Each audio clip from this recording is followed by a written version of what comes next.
I've spent most of my life around water, and that's probably why what happened still bothers me as much as it does. The ocean had never frightened me before, not in the way people who don't know it are afraid. I respected it. I understood its moods, or at least I thought I did. That morning, standing at the marina with the sun already warming the dock boards, I felt the same quiet confidence I always did. Nothing felt out of place. Nothing warned me that this would be the last ordinary moment I'd have for a very long time. I was in my early 50s then, living along the eastern coast of the United States. Boating wasn't a thrill-seeking hobby for me. It was routine. Therapy, almost. I checked the weather twice, maybe 3 times. Clear skies, light winds, calm seas, the kind of day fishermen dream about. I loaded a small cooler, checked my fuel, and did a quick walk around of the boat. Everything looked right. I didn't tell anyone exactly where I was going. That decision would come back to haunt me. The boat wasn't large, but it was reliable, or so I believed. A simple center console with a single engine, nothing fancy, nothing I hadn't handled dozens of times before. I eased out of the marina and into open water, the engine humming steady beneath my feet. As the shoreline slowly pulled away behind me, the world seemed to open up. The noise of land faded. The worries of daily life faded with it. Out on the water, time moves differently. I spent the first few hours fishing lazily, not catching much, not caring. The sun climbed higher, turning the ocean into a sheet of glittering blue. The boat drifted gently as I ate a sandwich and sipped water, watching seabirds circle and dive. It was peaceful in a way that makes you forget how exposed you really are. Sometime after noon, the engine coughed. Just a small stutter at first, barely enough to notice. I glanced at the gauges. Everything looked normal, oil pressure fine, temperature steady. I eased back on the throttle, waited, and when the engine smoothed out again, I shrugged it off. Boats do that sometimes, I told myself. Nothing to worry about. 10 minutes later, it happened again. This time the engine sputtered longer, the hum turning rough and uneven. My stomach tightened. I throttled down completely and let the boat settle into the water. The ocean felt suddenly larger, the silence heavier. I turned the key off and waited a moment, listening to the faint creak of the hull and the slap of small waves. When I tried to restart, the engine cranked, then died. I tried again. Same result. That was the moment the mood changed. When an engine dies offshore, the quiet isn't peaceful anymore. It's hollow, empty, like something important has been taken away. I checked the fuel line, popped the engine cover, looked for anything obvious. Nothing. No smoke, no burning smell, just a dead motor. I reached for my phone out of habit. No signal, not even a flicker. Still, I wasn't panicking yet. I had a marine radio. I had safety gear. The day was young. I made a calm call over the radio, stating my situation and approximate location.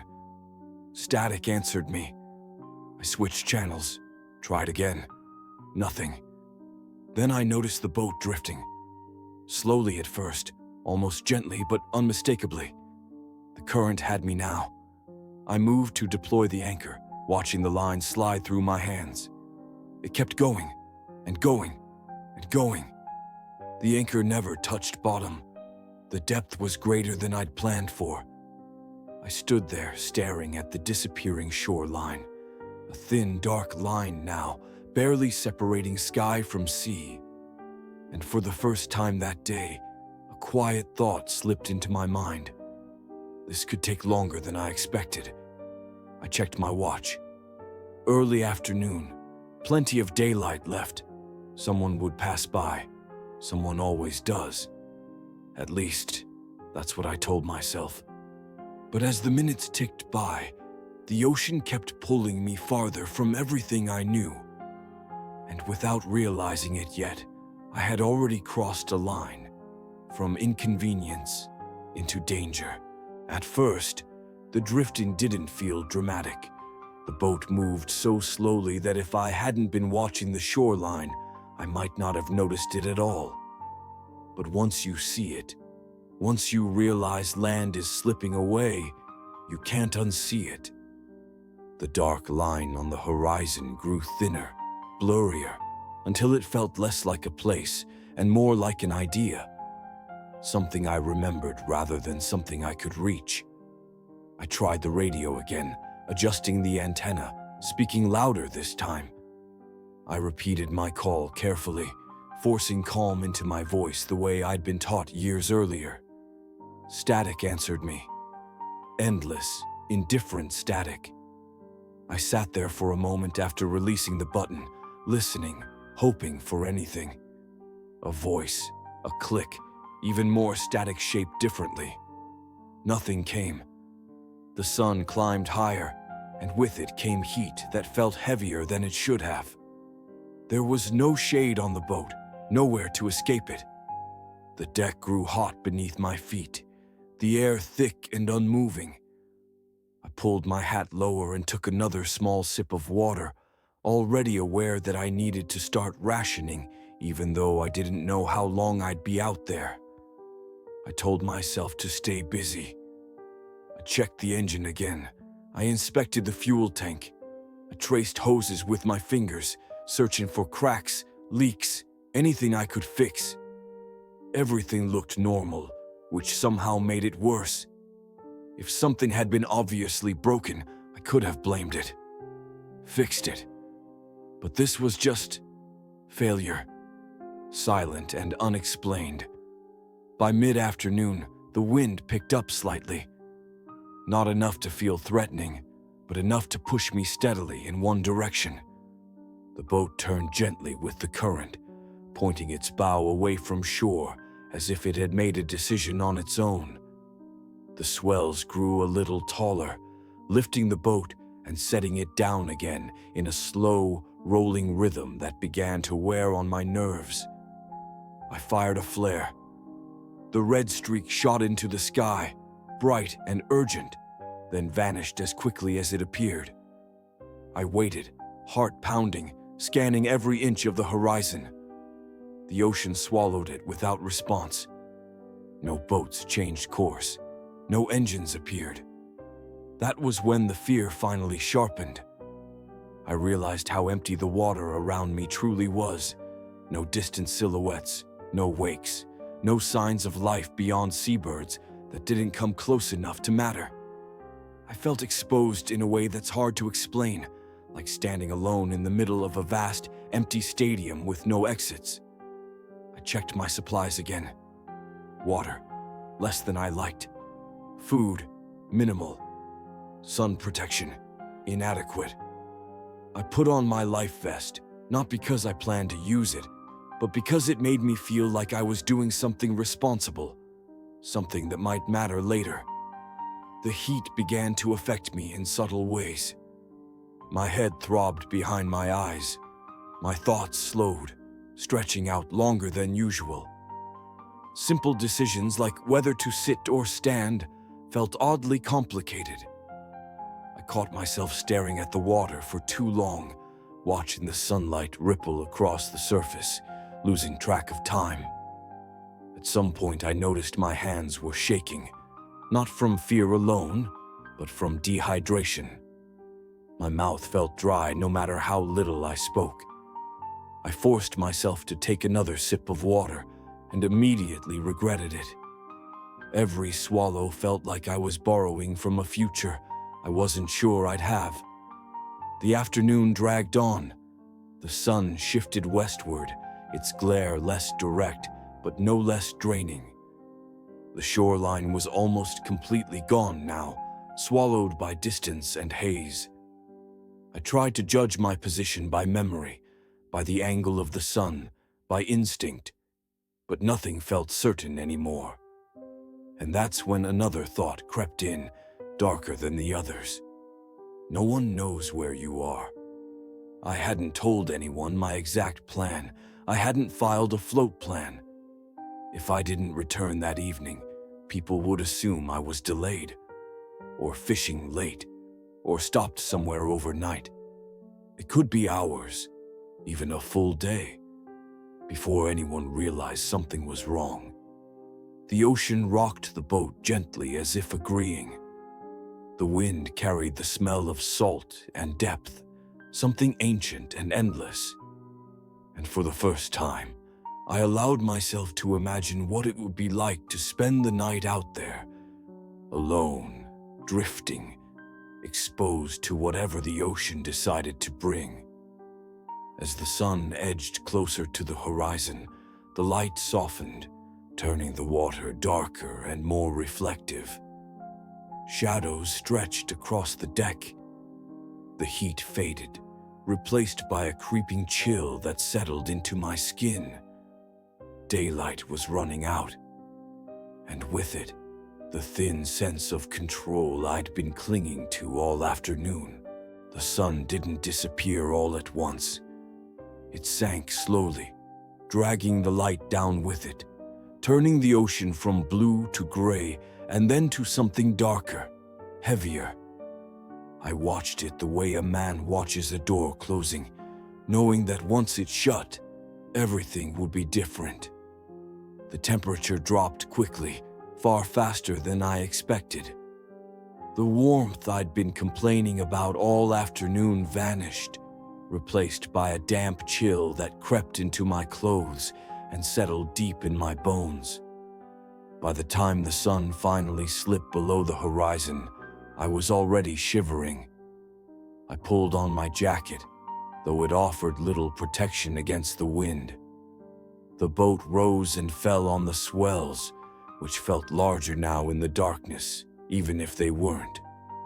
Without the horizon to anchor my vision, everything seemed unstable. The ocean was no longer a surface. It was a moving void beneath me. I turned on the boat's small navigation light. The faint glow felt insignificant against the vast blackness surrounding me, like lighting a match in an empty field and hoping someone miles away would notice. Still, I kept it on. It was the only sign I had left that I existed out there. I tried the radio again. My voice sounded strange in the night air, thin, almost fragile. I repeated my call, slower this time, careful not to slur my words. Static answered me once more. I sat there afterward, listening, my heart pounding in the silence that followed.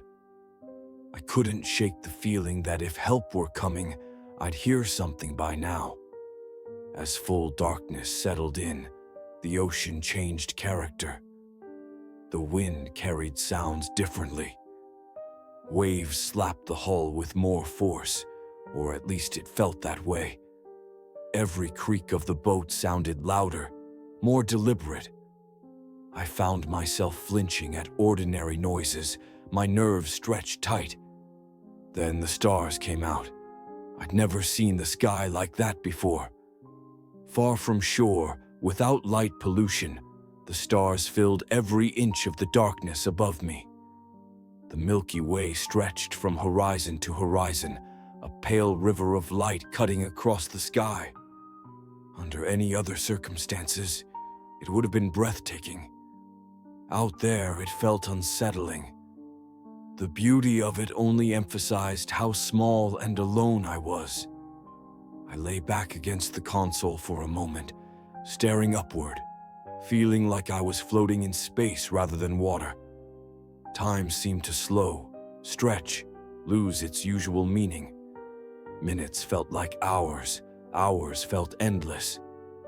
That's when I started noticing changes in my thinking. I lost track of how long I'd been awake. I caught myself repeating the same thoughts over and over, like a broken record. Stay awake, stay alert, keep moving. But my body resisted. My muscles ached. My eyelids felt heavy, burning from exhaustion. I forced myself to stand, to pace the deck, to move my arms and legs to keep warm. But every movement felt exaggerated, clumsy. My hands were numb, my fingers stiff. When I tried to rub warmth back into them, I could barely feel the pressure. At some point, I realized I was talking to myself. Not loudly, just murmuring observations into the dark, commenting on the waves, on the cold, on the stars. It wasn't until I stopped mid-sentence that it hit me how alone I truly was. The sound of my own voice startled me, like it belonged to someone else. The ocean around me felt watchful. That's the only word I can use. Not hostile, not calm, just aware. I kept scanning the darkness, convinced that if I looked long enough, I'd see something move. Every distant shadow felt like a shape. Every glint of light felt like it might be a boat. Several times, I thought I saw one. A flash on the horizon, a steady glow just above the waterline. My heart would leap, hope surging, only for the light to fade or shift into nothing more than reflection. Each disappointment hit harder than the last, draining something vital from me. The cold worsened as the night wore on. My shivering became constant, violent at times. My jaw ached from clenching my teeth. I wrapped my arms around myself, huddling against the console, trying to conserve what little heat I had left. And then something strange happened. A sense of calm began to settle over me. Not relief, something quieter, more dangerous. The fear dulled, replaced by a heavy, floating feeling. My thoughts slowed even further, slipping away from sharp edges. The cold didn't feel as biting. The exhaustion didn't feel as urgent. I knew enough to recognize it as a bad sign. Hypothermia, dehydration, shock. My body was running out of options, and it was starting to shut things down. I told myself to stay alert, to keep fighting, but the words felt distant, like advice given to someone else. The boat rocked gently beneath me, the rhythm almost soothing. The stars wheeled slowly overhead. The ocean breathed around me, endless and dark. And somewhere in that deepening night, as my strength faded and my mind drifted, I felt myself crossing another invisible line, one where survival began to feel less certain, and something else started to take its place. I don't know exactly when I stopped trying to stay warm. There wasn't a clear moment where I gave up. It was more like the effort quietly slipped away. My body felt heavy, distant, as if it belonged to someone else. The shivering faded, replaced by an eerie stillness that I recognized only because I'd read about it before. The cold was still there, but it no longer felt urgent.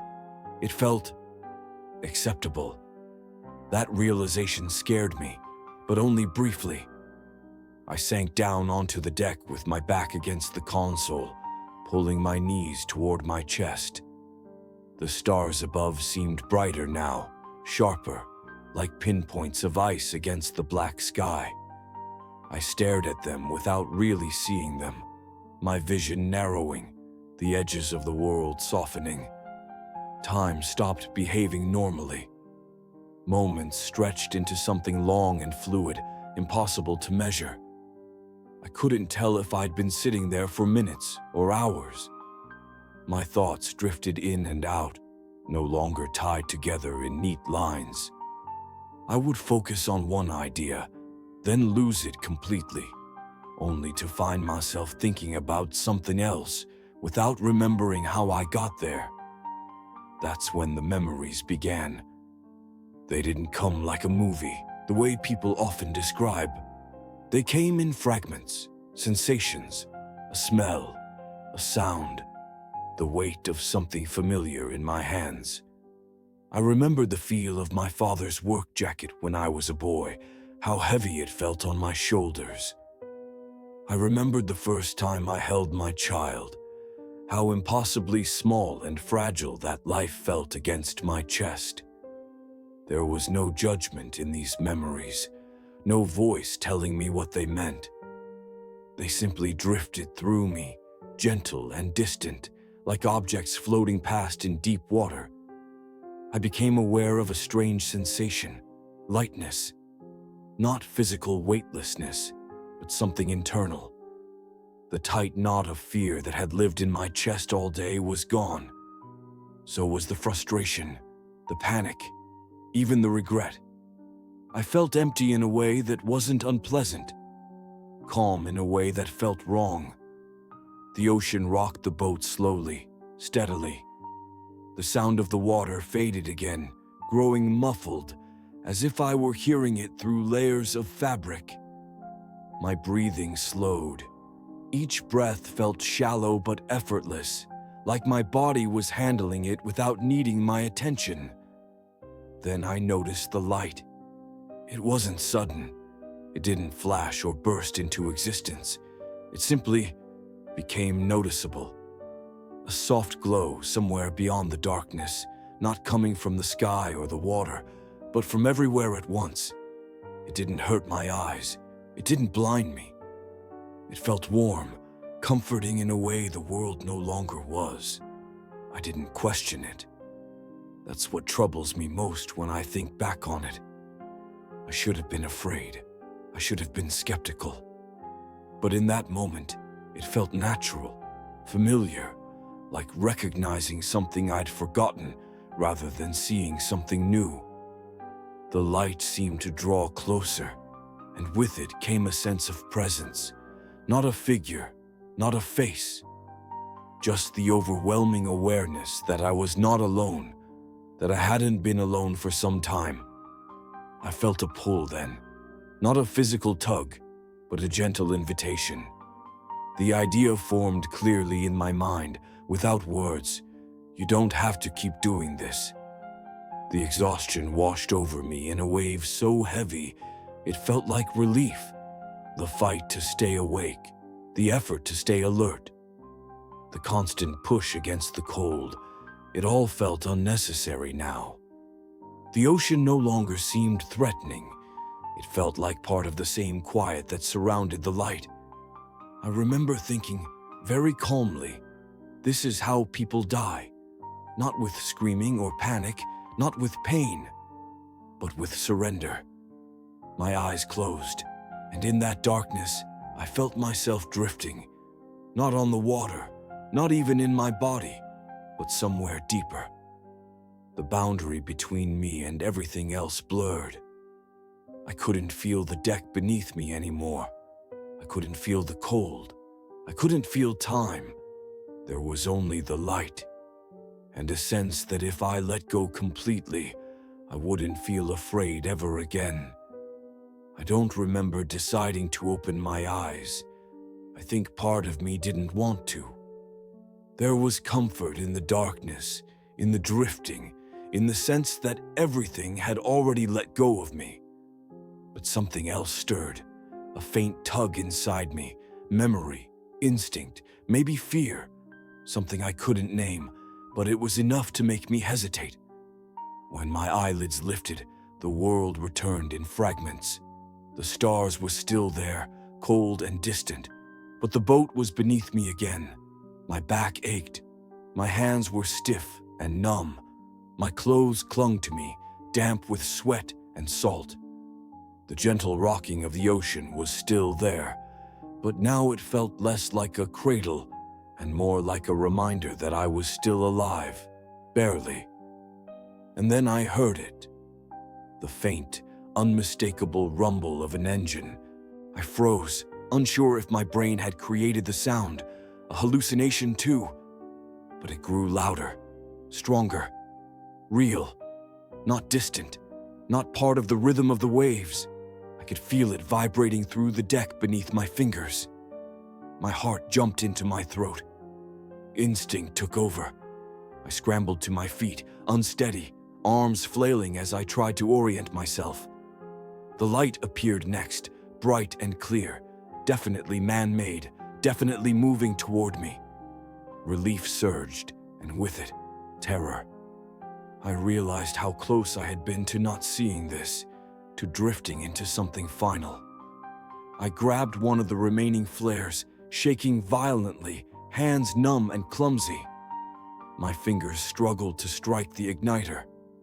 The flare erupted in a scream of red light, bright enough to burn my vision, and I waved it as if that would somehow make the world notice me sooner.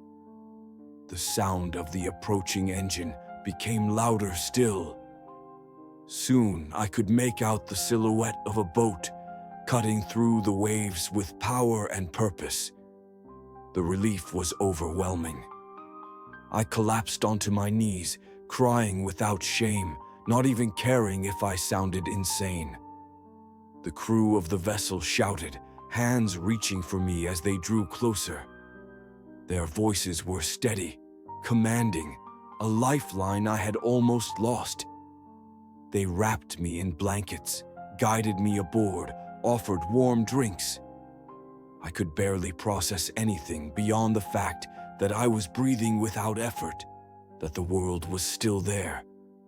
And yet, even as I was pulled into safety, a part of me lingered on the water. A part of me remembered the calm, the strange, weightless sense of drifting, the light, the invitation to let go. That part whispered, faint but insistent, that the choice had been mine alone. Somewhere between the cold, the exhaustion, and the pull of the unknown, I had been offered an end. And somewhere, in a way I still struggled to explain, I had refused it. I spent the rest of that night on the rescue vessel, wrapped in blankets and shaking, sipping water that felt like fire going down my throat. I tried to speak, to explain what had happened, but the words faltered. How do you describe a moment that exists outside normal time?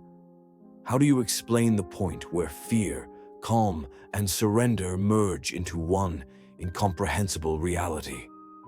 I watched the ocean behind me as we made our way back to shore. Its surface was calm again, ordinary in every way, betraying nothing of the day's horrors.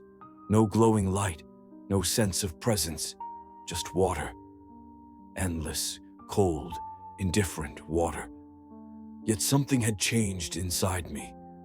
A fracture, a whisper, a memory of a choice that had nothing to do with the crew, with technology, or with luck.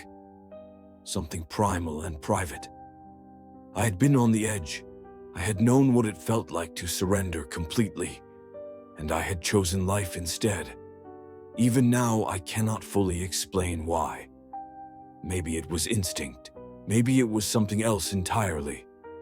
But I know this. For a moment, for hours, the ocean had offered me a release, and I had said no. And that choice saved me. The boat that found me was larger than mine, a sturdy commercial vessel returning from a late fishing trip. I remember the first moment I saw its lights cutting through the darkness, like a lifeline thrown across an endless void.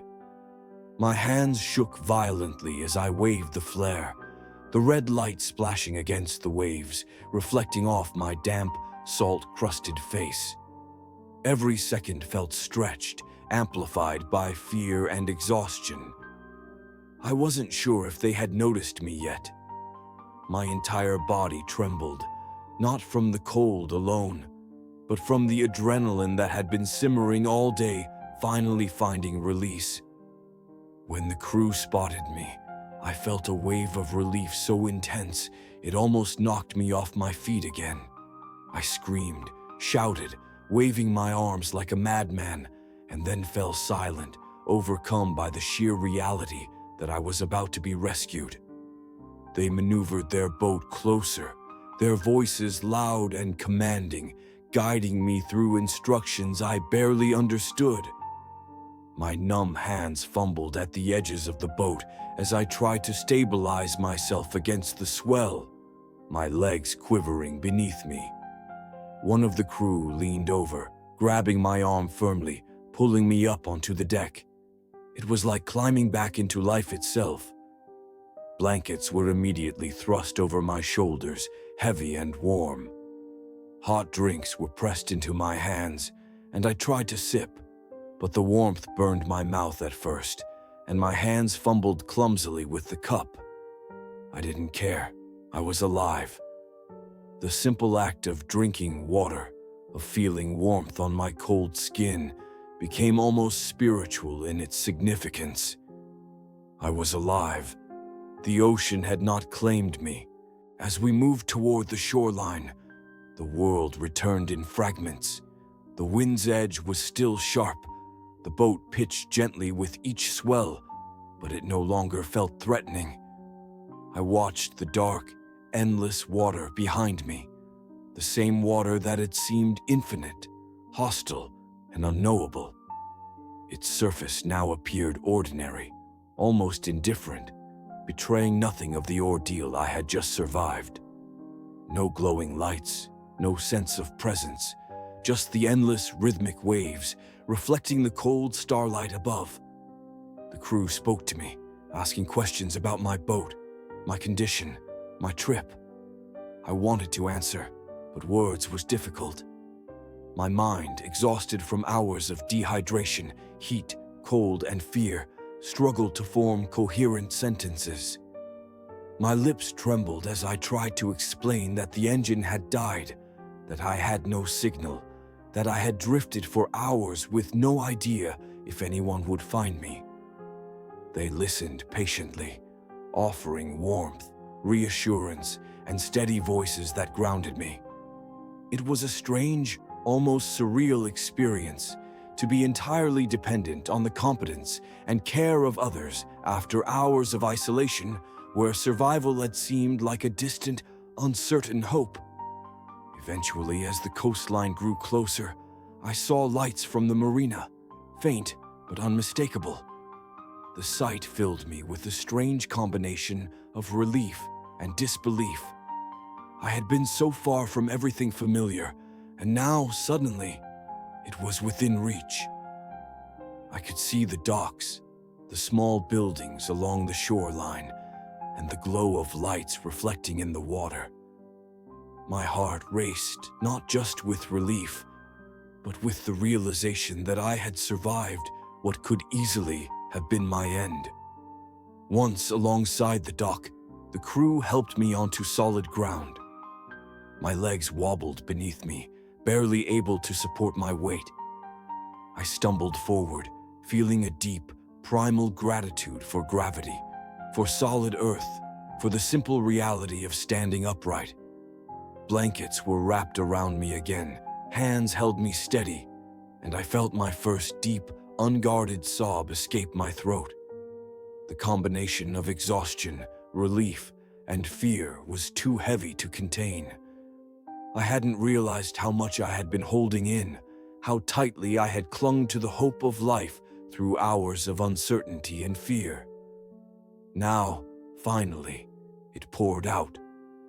Paramedics arrived shortly afterward, assessing my condition with calm efficiency. They noted dehydration, early signs of hypothermia, and extreme exhaustion. Warm liquids, blankets, and steady hands guided me through simple but vital care. Each action reminded me how fragile life had been in those hours. The ocean had almost claimed me, not violently, not suddenly, but slowly, methodically, invisibly. If help had been delayed by even a short time, I might not have made it. Even after I was stabilized, after I had been wrapped, fed, and reassured, I couldn't stop thinking about the ocean behind me. Its indifferent waves reflected moonlight in a way that was simultaneously beautiful and terrifying. I kept wondering what would have happened if the crew hadn't appeared when they did, if the flare hadn't caught their attention, if I had allowed myself to drift further into the calm that had almost lulled me into surrender. I shivered, not from cold, but from the lingering presence of a question I would carry for the rest of my life. How close had I really been to leaving it all behind? By the time I finally reached my home, hours later, I was physically exhausted, but mentally adrift. The experience had changed something fundamental in me. I had faced the edge of life in a way that left no room for illusions. The world I had returned to, walls, lights, familiar furniture, felt different somehow. Everything mundane now carried the weight of survival, the gravity of having been given a second chance when the first had nearly slipped away entirely. Even days after the rescue, the experience didn't feel over. Physically, I recovered quickly enough. The dehydration faded, my body warmed, the exhaustion slowly eased. But mentally, the effects lingered. I couldn't stop replaying the hours I had spent alone on the water. Each wave, each moment of drifting, each fleeting sense of peace and surrender was etched into my mind. It wasn't just fear I remembered.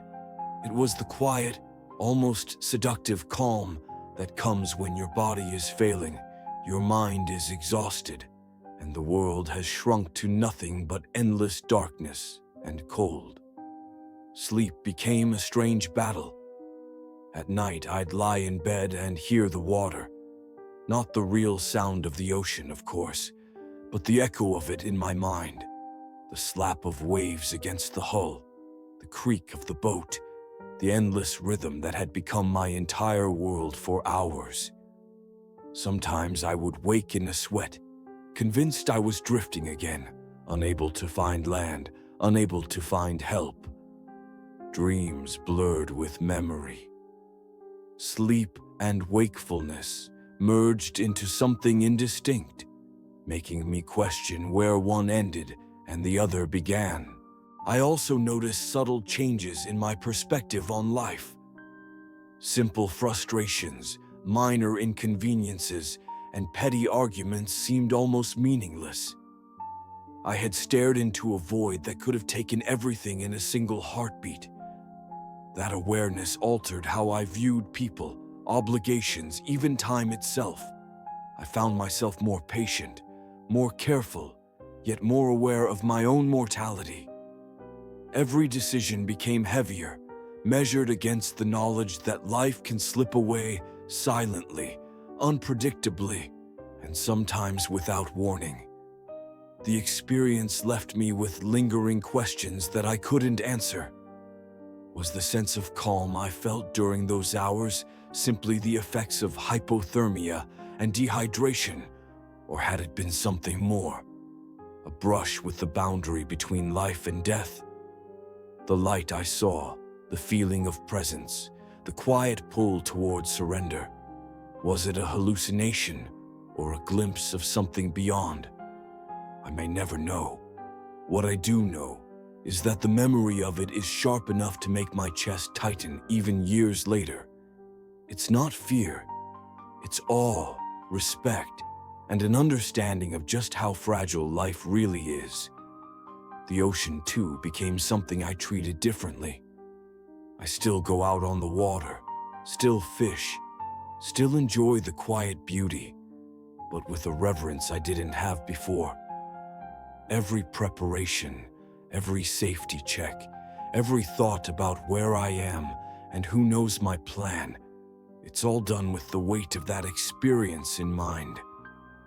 I carry it like a scar that isn't visible, but is always there, reminding me that life is precious, and that even routine days can turn into a fight for survival in the blink of an eye. I often think about the crew who saved me. If they had been even 10 minutes later, if I hadn't managed to light that flare properly, if the current had pushed me a little farther from shore, I might not be writing this today. That realization humbles me in a way I cannot fully describe. Gratitude is too small a word for it. Every moment I spend alive feels like borrowed time, a gift earned through chance, courage, and the perseverance to hold on when every part of your body and mind is ready to let go. And that's why I tell this story, not just for myself, but for anyone who listens. The ocean is beautiful, but it is also indifferent. Life can be fragile, and moments that feel calm and safe can change without warning. Preparation matters. Respect matters. But even more than that, holding on matters. That instinct to survive, that small decision to keep moving, to stay awake, to hope. Those are the choices that make all the difference between life and death. So, if you take anything away from this, let it be this. Never underestimate the power of nature. Never take safety for granted. And above all, when you find yourself on the edge, with fear, exhaustion, or uncertainty pressing down, remember that even when everything seems lost, the choice to fight, to hold on, can be the single most powerful thing you ever do. It saved me, and I know it can save you too. I look back now and sometimes feel a strange mixture of fear and gratitude. Fear for how close I came to leaving it all behind, and gratitude that I didn't. The ocean remains as vast, as indifferent, and as beautiful as ever. But I will never forget the lesson it taught me. Life is fleeting, fragile, and precious, and sometimes survival depends on nothing more than refusing to surrender, no matter how inviting the calm may seem.